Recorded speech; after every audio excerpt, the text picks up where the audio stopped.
Well, good evening. Good evening. It's good to see you guys tonight. We're glad to have Gary back with us from California. And this is another Gary. I have not been to California. Gary Pomeroy is back with us, and so we're glad you're here, Gary. And we've been talking about leadership and about what it means. We've been talking about developing new paradigms. We've been talking about learning new ways to live life. Matter of fact, last week, the title of our training was Welcome to Your New Life. Well, we're going to continue that tonight. In your material, you studied the 5 levels of leadership this past week, and you made a leadership prayer out of them. And so what I thought we'd do, though, is Mindy and I would do an interview together. Mindy has either been led or mentored or been leading her whole life. Her whole life has been this. And so I thought it'd be a great idea just to talk with her and kind of interview her a little bit and see if we could gain some insights into pulling those 5 levels of leadership off the page and make them real. All right, Mindy, we're just going to start right at question number 1. What do we do here at Reach America? What we do at Reach America, we make disciples, basically. We teach Christian leadership training to those that are seeking to try to figure out how to turn this country back around. When we're leading people, Mindy, we're not necessarily saying to them, let's say it this way. We're not saying invite people to church, are we? No. So what are you inviting people to? What's the difference between inviting someone to church or inviting people? What do we invite them to do? Well, a lot of what I grew up with and a lot of things that I hear people say that I know is, yeah, I'm a Christian, I go to church. What we believe is being a Christian is so much more than just going to church. My goal is to not help you and increase numbers on a Sunday morning and to fill a seat at church. My goal is heart change. And so that's our goal here at Reach America is to really have a changed heart in the people and want to make disciples. Yeah, so you're not inviting people to church anymore. You're inviting people to your life. Yes, discipleship is being around people. Discipleship doesn't have to be standing on a stage or sitting on a stage. Discipleship is daily living with people. Yeah. Let me ask you this. What is essential before people follow Jesus? One thing we teach here, and one thing that I've learned a lot in the last couple of years, is Jesus isn't taught, he's caught. The students that I work with, the ladies that I work with, they're not going to know Jesus unless I first know Jesus. And they're not going to see Jesus unless they see him through me. So it really is about letting Christ live his life through me and not necessarily leading a small group or preaching or being on a stage. It's about them living with me and seeing who Jesus is. Wait a minute. You mean to tell me that I don't have to be perfect to be a leader? Oh, no. What about, surely I have to have a Bible college or seminary degree. Nope. Don't I have to be the pastor? No. Don't I have to be able to preach? No. What about, don't I have to be outgoing? Don't I have to just have a magnet type of personality? What about this? Do I have to knock on doors? I hope not. Do I have to, do I have to be a small group leader? No. I mean, so when you think about leading, that's what we always think about, is that I'm leading something or I'm having to stand up in front of somebody and say something. So help us better understand, Mindy. What does it mean to be a leader of people? Okay, well, to be a leader, first of all, if you're obviously leading somebody towards Christ, you have to have a relationship with Christ. And from what you guys have looked at in your material last week, that's the look and see. When people look at my life, do they see that Jesus matters to me? And that's where it all starts. We teach that, it's this solid foundation. You never leave that level. So when people look at my life, I don't have to have a seminary degree. I don't have to be on a stage. When my students see me daily living, when you interact with me, do you see Jesus in me? You don't have to be a pastor to do that. You don't have to be on a stage to do that. That is all about my relationship with Christ and my willingness to submit to his guidance and his will. So you're basically, anybody can have a close relationship with Christ. Anybody. All of us can live a life that glorifies Jesus. Yes, sir. And that's level 1. Level 1 is that when people look at my life, do they see that Jesus matters to me? But it doesn't stop there. There are 5 levels, so move on to level 2. What's level 2? Level 2 is encourage and serve. So I'm constantly asking myself, who can I encourage and serve today? I know there are many of you out there that have gotten little encouragements from other people, and I'm trying to make sure that every day I'm waking up saying, okay, who are the people that God's put in my life, and how can I encourage them today? How can I send them a text? How can I send them an email? How can I Facebook them?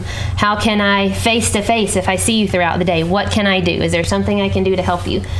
There's no degree or no special anything for that other than a heart willing to do it. So basically, the internet kind of makes it easy. We can just sit down at our computer screen and look at our friends and kind of say, I prayed for you today, or I hope you had a great day.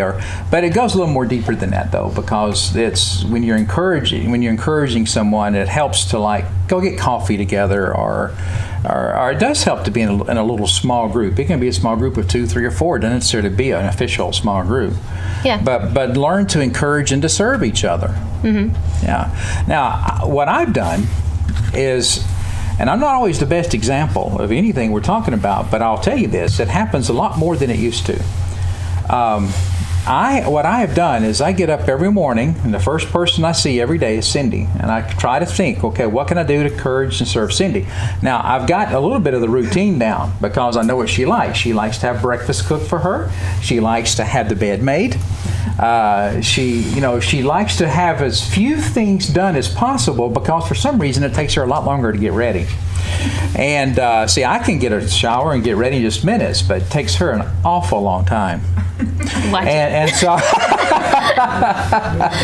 and so I have found that Gary scores big points by just doing some little bitty things. And she always asks me, why is all those clothes in the chair? I said, I'm not done with them yet. So it's learning to encourage and serve. My next people I try to serve are my children. I try to think, how in the world can I serve Nate and Mindy? What can I do to help them? And this is something I'm going to be honest with you, did not come natural for me. In my natural state, I'm very selfish, and I do like the world to revolve around me. And but I've learned that you really can learn how to change your thinking processes. You can. And you can begin to think about others first. And you can begin to think about ways you can serve them. So level 2, all level 2 is changing your mindset to say, how can I become a servant to people, and who can I encourage? There was we have now moved, but before we moved, we lived in Rathdrum. And I got where I knew all the kids that were bagging groceries in the checkout counter. And it got to the point to where they never knew my name, I don't think, but they would all wave at me when I walk into the store because I was always telling them, thank you for bagging my groceries. You're doing a good job checking us out. It's amazing. They just got chewed out by one person, and somebody else comes behind it and says, you know what? I know you may have screwed up, but I'm going to tell you, we all do that. I'm just telling you, learning to be an encourager is pretty good. We can all learn to encourage and serve. So for first level, look and see. Second level, encourage and serve. All right. The leader leads, L-E-A-D-S. What's the L-E-A? The A can sometimes be the tough part. Yeah. The A is the part that I think takes the most submitting to God and actually following His will in your life. That is adjust and apprentice. When I see God at work in someone, am I willing to adjust my life to help them and to be what I need to be for them? And that's often the most difficult one. But we lose a lot of people at level 3. Yeah, people are really great at wanting to learn about God, and then sometimes it's really easy to do service projects and to get out and help those in need, either the elderly or veterans or different things. But when God calls you to adjust your life, He often calls you to completely put everything on the table for Him and let Him decide what stays and what goes. And with that comes, for me, it came location change. It came job change. It came entire life turn upside down and try something new. But just since I've been here, it's been things that sometimes God says, look, I know this is what you want, but it's not the best for you. And that's difficult. It's really difficult to be able to say, God, not my will, but yours. Minnie, let me tell you the temptation. This is the temptation. We all have it. The temptation is to try to fit God into my schedule. Oh, yes, in other definitely. words, don't change anything. Don't give up anything. Don't rearrange anything. Just add the Friday night meeting. Or just try to add a 15, 20-minute session a day where I'm reading my material or having a devotion or centering, getting my life centered. We don't like the adjustment part. Because it often is, in reality at the moment, kind of inconvenient. But it's not. It's for a greater purpose. And a lot of times I work with youth a lot. I have to understand that a lot of that adjustment for me is a lot of things that sometimes I don't necessarily think is wrong or that I don't necessarily want to give up. But my kids that I work with need me in a certain capacity, or they need me to show them the godly way to live, which is not necessarily what I always want to do. And so it's being on call 24/7 when you work with kids. It's understanding, my husband and I, that I get a phone call in the middle of the night saying I can't find one of my teens. Can you come help me look?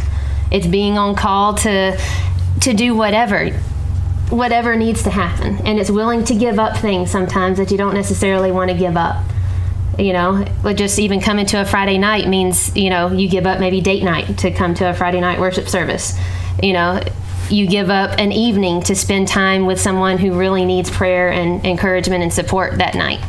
Well, it's because you're looking for someone to lead. Now, as you're out there adjusting and making these service calls and trying to serve people, you're looking for people who are showing passion back at you. And you're saying, oh, okay, is God working in that person? I sense God working in someone. Am I willing to adjust my life to them? Yeah. And then you're picking them out and you're saying, okay, will you be willing to walk with me a little bit? And they go, yes. I tell you what, I've been looking for this. My life, you can get a lot of people sharing things with you, which leads you to level 4. And what I've found too with that, when you're looking for someone, God is working in people. I have been the best at trying to reach the most difficult ones. Because I see hurt and I see pain and I see how God can move in a certain situation, but the person has not allowed God to move yet. And so one thing and part of my leadership training that I've been trying to develop is go where the passion is. And God's moving, I just have to look for it and find who God's moving in. God has led me to a tremendous group of ladies who have encouraged, supported me, who have sought me out, and that's God moving. That's who I need to be working with right now, is who God is moving in. Yeah. And so that leads to level 4. Now you got LEAD. D is developing leaders. Okay. So those that God's leading to you, it's great, but now show them, teach them, learn with them, and not just what are we looking at now? No, material. Okay, material. Not just meeting for coffee anymore, just to have random conversations, but having meeting something with a purpose. A purpose. It's going through something. It's helping them grow. Are those I'm leading? Leading others. Growing. Growing. My bad. Are those I'm leading growing? Growing. Now this is where this comes in. This is where you got to have a tool to where you can help them grow, and that's where this and other material comes in. I'm sure you've done some other things. And what's interesting to me, Mindy, is that a lot of times in churches we try to get people to come to studies. Oh yeah, we're good at that. We have a mentality in America that if I studied it, I did it. Mm-hmm. Like I studied prayer for 12 weeks. That's pretty good. Are you praying? Well, I don't know about that. I'm going to the next study now. But the problem is when you have a study first approach, which is a good way to meet people, by the way. If we have a study on a certain issue, what's going through your mind with the people in the room? Well, when these people look at my life, do they see that Jesus matters to me? How can I encourage and serve these people at this study? How can I adjust my life to them, especially if they're showing some interest here, because I want to get them to be an apprentice so that I can begin to walk with them. See, the object isn't to get people to church. The object isn't to get people to attend a small group. The object is to invite them to grow, to meet Christ and to grow. And so, but we're not done with the growing, are we? We got level 5. Now, LEADS, a Christian leader leads. The S is success. You ever wonder what the success is? When are you being a successful disciple? When are you being a successful leader? After you completed a study? When are you a successful leader? When those I'm leading are leading others. All right, Mindy, let's talk about success. Or those I'm leading others. There are very few level 5 leaders. Yes. We can do it. We just don't want to make the adjustments to get it done. Yes. But you know what, though? You know what we do too? We don't want to make the adjustments to get it done, but we cry how America is not a Christian country anymore.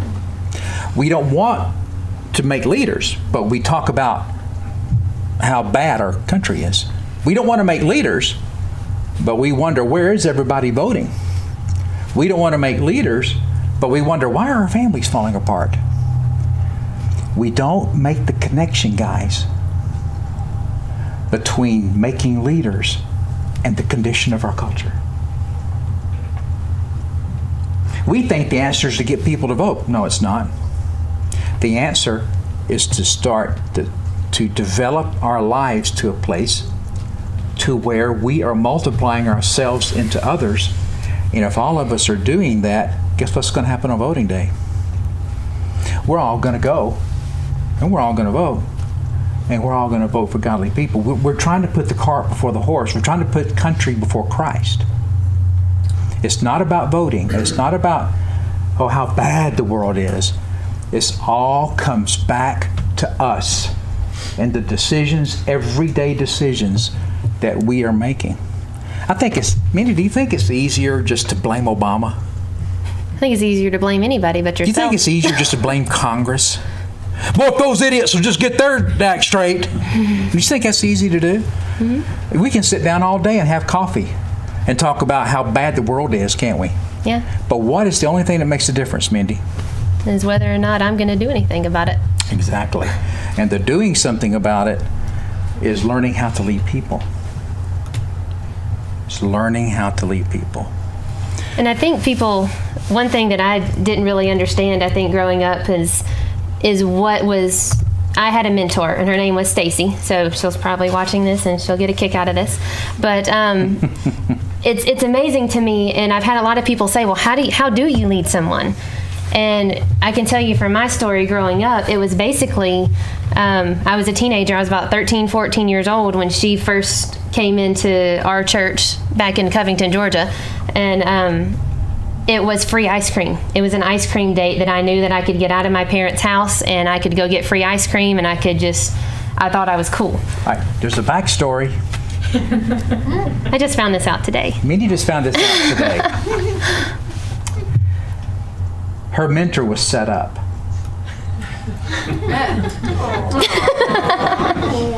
No, I told her this today. You know where she got the money for the ice cream? Now, parents, listen to what I'm saying to you. As your children get older, they're going to spend more time away from you.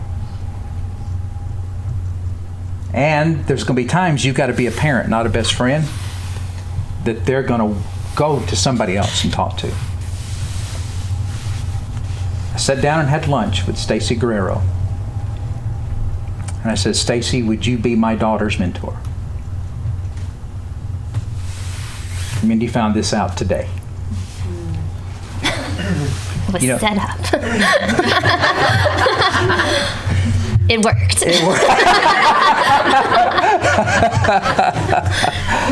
So it's okay. Yeah, it's really okay, because she looked back at me and she said, Gary, I was going to talk to you about that very same thing. I was going to ask you if I could. It was kind of like a God meeting where it just kind of happened.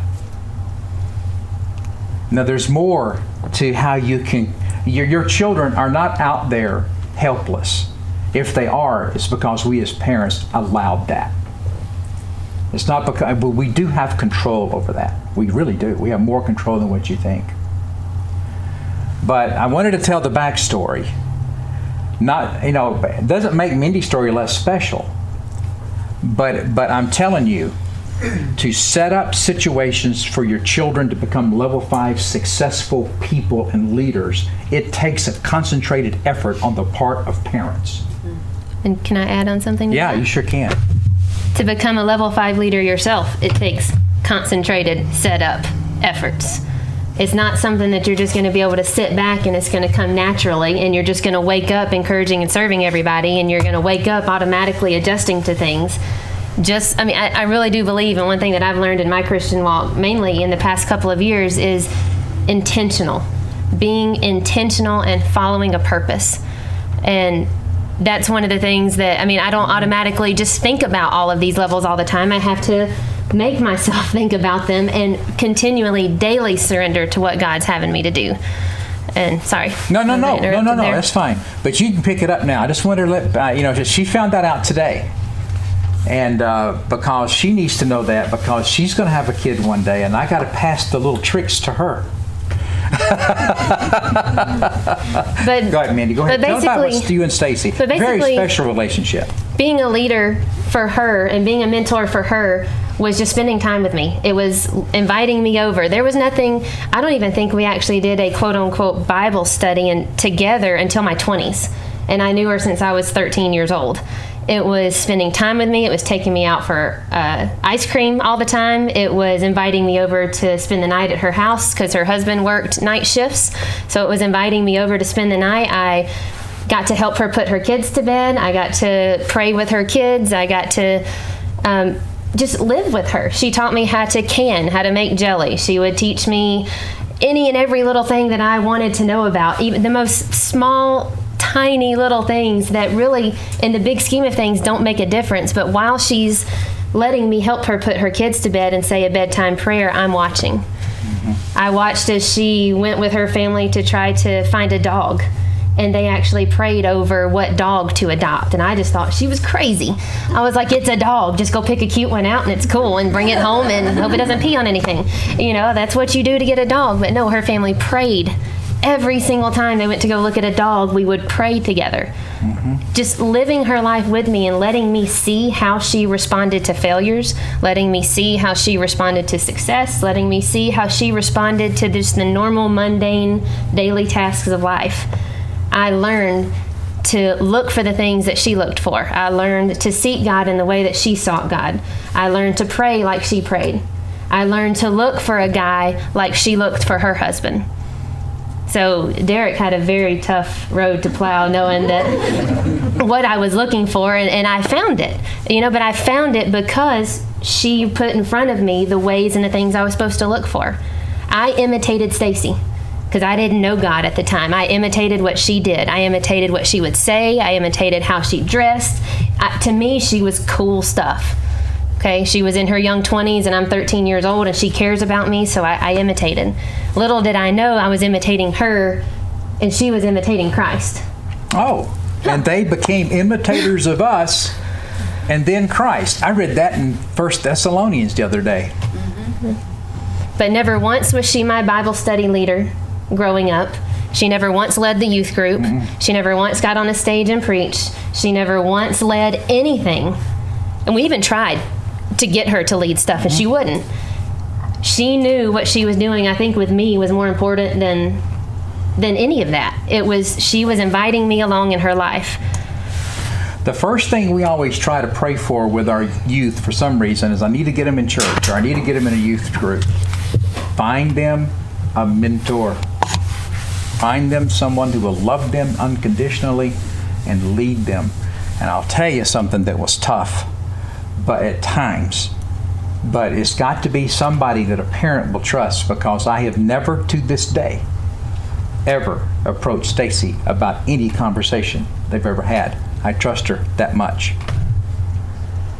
And it's got to be that. It's got to be, so, and Mindy, let's move ahead, because we need to be moving on. But just real quick, even as late as you move into Idaho, you sat down and had a talk with Stacy. We've had many talks, yes. You had several with Stacy about coming out here. Yes. What role did she play in your coming out here?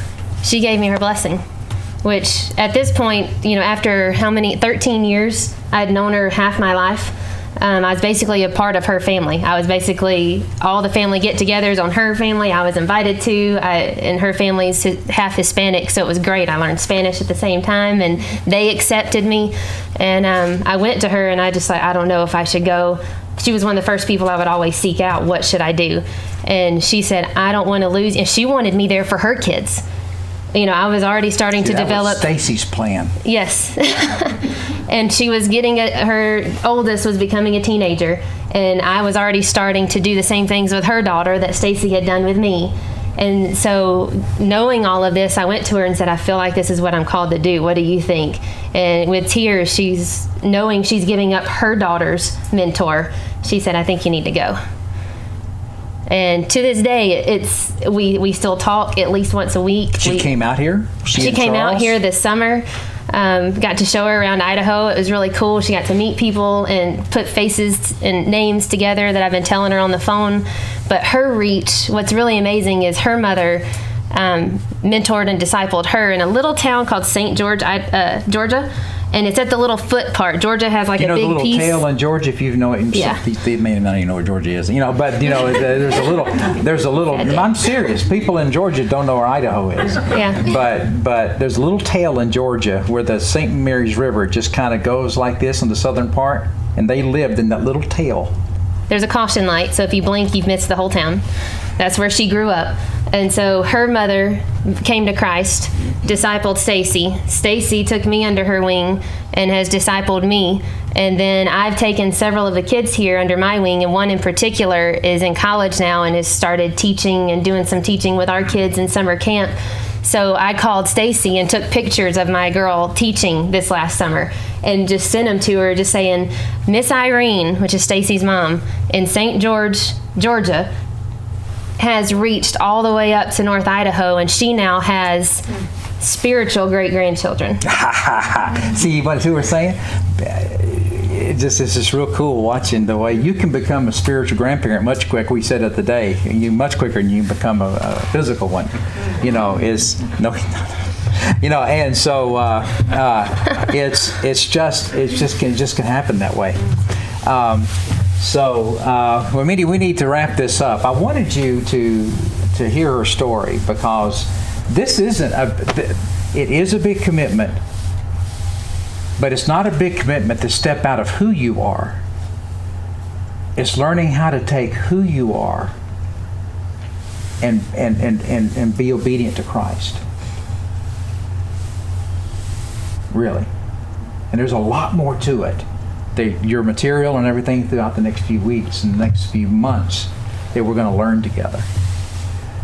And so got any questions? Anybody write down any questions? Any questions before we shut this down? All right, Lizanne. Now I'm going to repeat the question so people can get it on the microphone. Okay. What is your favorite thing that Stacy did? I mean, I know she did this big thing for you, but what is your very favorite thing that she did for you? What is your very favorite thing, Lizanne is asking, that Stacy did with you? Your most favorite thing? I know what that is. Oh, I hope I guessed right. Most favorite, like most meaningful thing? Is that what you're asking? Yes. So the most meaningful thing would be we talked, I think, and talked and talked and talked, and she always listened. So I would think just the talking to me and not giving up on me, just continuing to talk and not asking me to do anything outside of what I was wanting to do at that point, and just the never-ending willingness to be there. I'm not knocking a study, because studying different things to each other is fun.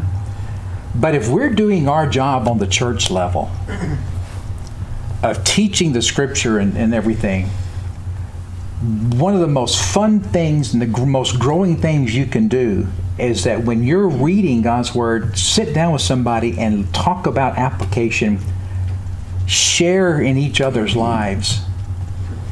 And we need to be together more than we study together. I'm serious.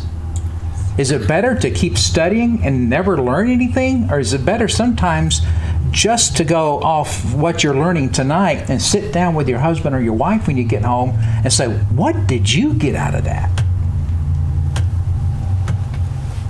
I think sometimes we feel like we got to be studying something. But what is she saying the most meaningful thing was? I knew that's what she's going to say. It's just the relationship. When we were talking about life. She had a saying, and I still get it to this day. I could call her, and if I have anything to say, it's always, well, here's my 2 cents worth. And then there's about 20 minutes of something that follows. It's only 2 cents, though, so I don't even want to know what 4 cents looks like. Another question. You may got another one. Okay, Michael's got a question. You have encouraging and serving is so much like apprenticing, in at least the definition. So how are they really distinctly different? Is it just the consistency to which you help another? So are apprenticing and serving different? I think they build on each other. I think a lot of the ways that I find to serve people, I'm not necessarily, apprentice means you're learning something from me on a continual basis. Like if you're an apprentice to a blacksmith, you're constantly there learning his trade. I serve people who I may only see them once, or I may only see them every time I serve, or if I'm serving them, but they're not necessarily growing with me towards Christ. Does that make sense? Yeah. I guess that's how I differentiate between it. But service opens the door and builds those bridges to lead you to the ones who are responding to your service and who are ready to go to that next level of being an apprentice and are ready to learn and grow with you, not just be served by you.